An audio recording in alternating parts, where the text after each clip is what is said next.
the high level strategy in terms of that recruitment and identification process. I think if we explore the next stage, it's really about how do you accelerate that early stages of the partner journey, right? How do you optimize the path and accelerate that time to revenue from initial onboarding to the kind of administrative overhead of contracting a brand new partner to the point where, okay, they're onboarded, you've got a brand new partner. How do you accelerate the process to when they first start generating revenue and then sustain that so that that revenue grows and that partnership grows? So I think, Kenneth, I'll hand this one to you. How do you optimize that path and accelerate that time to revenue? And then, of course, Jennifer, Penny, feel free to comment after. Okay, that's great, Margaret, thanks. So I'll kind of back up a tiny bit, Margaret. So it's almost like, what's the definition of onboarding? And I always think, if I try to boil it down into one sentence, it's really the process of training or enabling your partners to market and sell your products, basically. So, that's the fundamental. Why are we onboarding partners in the first place? So it's ultimately to extend your reach and revenue into the market. But partner onboarding and training or enablement, as we often refer to it, it's not a one-time event. It's really is an ongoing process where you want to foster long-term relationships with your partners and really then engaging them throughout that whole journey, for everything. And I'll come back to the automation of the onboarding here in a second. But it's that continuous support, the communications that goes with it. The recognition is really important. How you're going to reward them for what they do, because ultimately, you want to get them to bring sales to the table, and doing that in a very collaborative way. Remember, it's a partnership, and in every partnership, both partners must be successful or be profitable to be successful. So kind of going back to, the question, the whole onboarding, and there's so many different ways. We're huge advocates, obviously, of automation, because as we scale up through the channel, I think automation is really key. So, having your partner portal, having your way for partners to come on, accept your terms and conditions, and almost go through a partner journey. Have they signed the T's and C's? And then providing them, with a nice welcome message. Who is your account manager? Reaching out to them once they do onboard, to make sure they stay motivated, because partners, when you recruit them initially, that's kind of the excited time, and really you want to drive them towards sales enablement at that point in time. So automating that whole onboarding process through your portal is a really important step, because otherwise you go offline, it becomes spreadsheets and people, and who knows what stage they're at.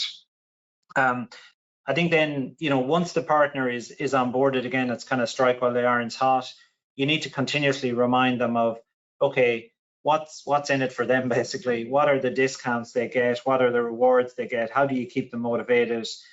So think about things. You have a tiered program. How do you encourage them to grow into the higher tiers where they get extra rewards and so on? At the early stages, it's things like providing them with the relevant collateral. Is it training enablement? Is it sales enablement? Or both, as it is most times. And then having a clear set of objectives, for those partners, but having them done in a very automated way. We often refer to it as a persona-driven approach on your portal, and not bombarding them with information. So when they log on, they're an early stage partner. They could be a fully mature partner. They could be transitioning to being an MSP, or they could be acting as a VAR on one deal and an MSP on another. There's so many different scenarios, but the successful vendors, say, that we channel mechanics work with, are the ones that have created that persona-driven experience. And why I say that is, when the partner lands on your portal, or they're going into any specific program, whether it's registering a deal, claiming a rebate, asking for MDF, looking at their level, whatever that might be, if you do that in the cleanest or minimalist way possible, partners, it's kind of like, I can't see the wood from the trees. Too many vendors try to show them everything all the time, but partners aren't that interested in everything. They're interested in that transaction at that point in time.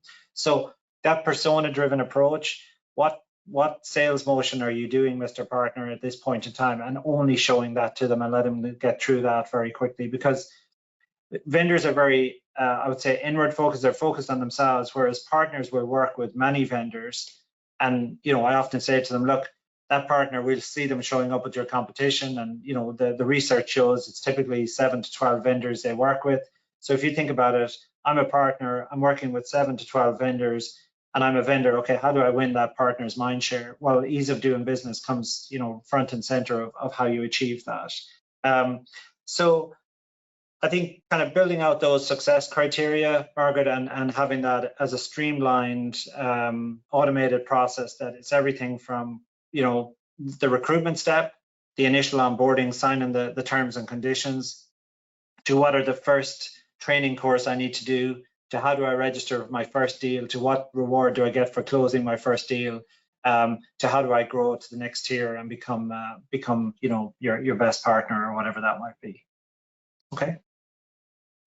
Yeah, that's great. And I guess that's the initial interaction that the partner has with you. So if it's a poor experience, the likelihood of doubling down on you and thinking that you're going to be easy to do business with is unlikely, right?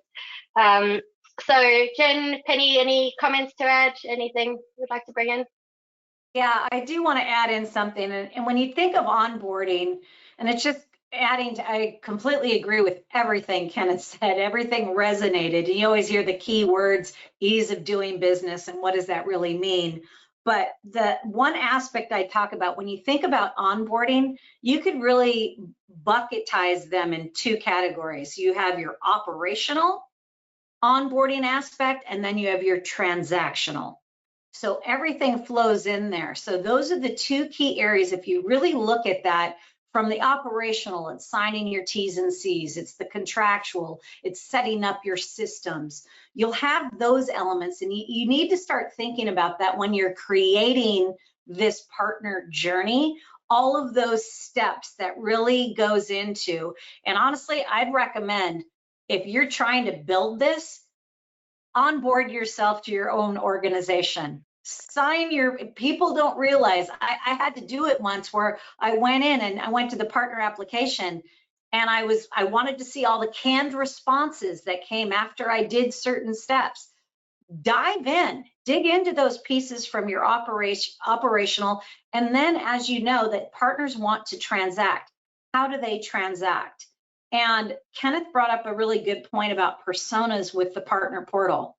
Your partners aren't going to your portal going, I wonder what's new in the portal. I wonder, I'm going to pull all these little drop downs and I want to see what's going on. That's not, they don't have time. They have multiple vendors they're working with. They're going in there to transact. How do you simplify and tee up based off of the persona of the type of a person? If your portal, if your PRM has the capability to do your sales and identify sales, technical, you could really drive and audience that type of content to tee it up and really make it easy for them to go, I want to do deal reg. I want to find out what the latest promos are. Simplifying that process is critical. And that helps bring you be the top vendor, hence easy to do business. Oh, I just went in there. I knew exactly what I needed to do. They set me up in the system. I didn't have to go through all these hoops. Boom. That's your quoting from quote to revenue. This is how you're going to get there. Your cash. So that's a critical thing, is the ease of doing business. Penny? So hard to top both of those, which I totally agree with, right, guys? I think one of the things that we see is when you're trying to accelerate a partner, right, you just brought them on board, you have to keep them engaged, right? You have to keep them motivated. And so that automated process that both Kenneth and Jen were talking about, super key, right? What are the things you want them to do in what period of time, right? Don't inundate them with a ton of content that's not relevant to them. So be very specific about the kind of content that you send, because the first time you start sending them 20 emails, they're going to stop opening your emails, right?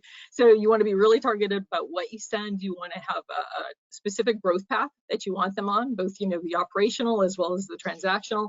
And then the other key thing is make sure you have the right incentives and the right tools for these guys to be successful, right? If you want to keep them motivated, incentives are a great way to do that, right? Your first deal, right? Hey, maybe your first deal is this great incentive that you're going to get. Also, one thing that we've seen be really successful is we call it time to fish.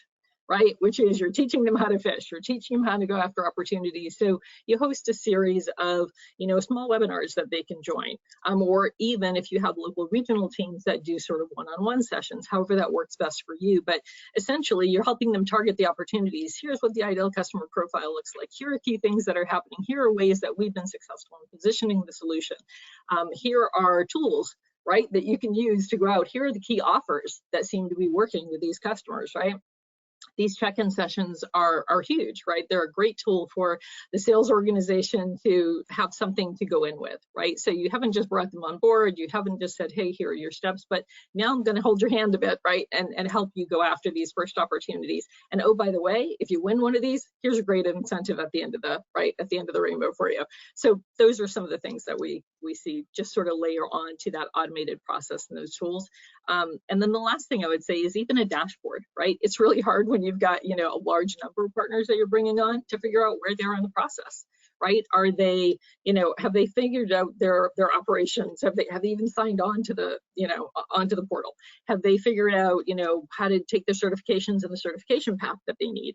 Have they taken this training or attended this event, et cetera?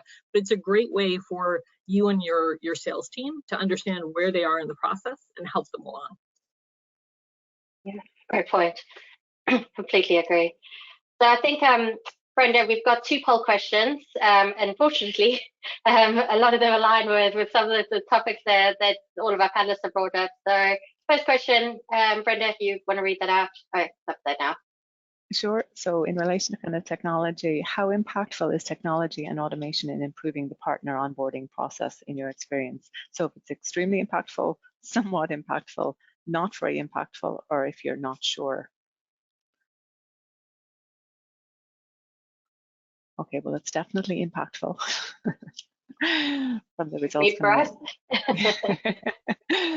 We're doing something right. So, okay, I'll just give that another second. I still see some results coming in. Yeah, so that's excellent. Okay, I'm going to close that off there now, and I'm just going to pop up the next one for you there quickly. Okay, and here we're asking, what factor is most crucial to accelerating partners from onboarding to generating their first revenue? So do you think it's efficient contract processing, offering incentives for early success, offering funding for marketing activities, access to sales and marketing tools, or accelerated training and enablement? This is a bit mean because probably all 5 are important, but we're kind of forcing you to choose the one that is the most important. And we have a clear winner on that one as well. And which one's that? That would be the accelerating training and enablement. Interesting. Yeah, okay. I can share that. Yeah.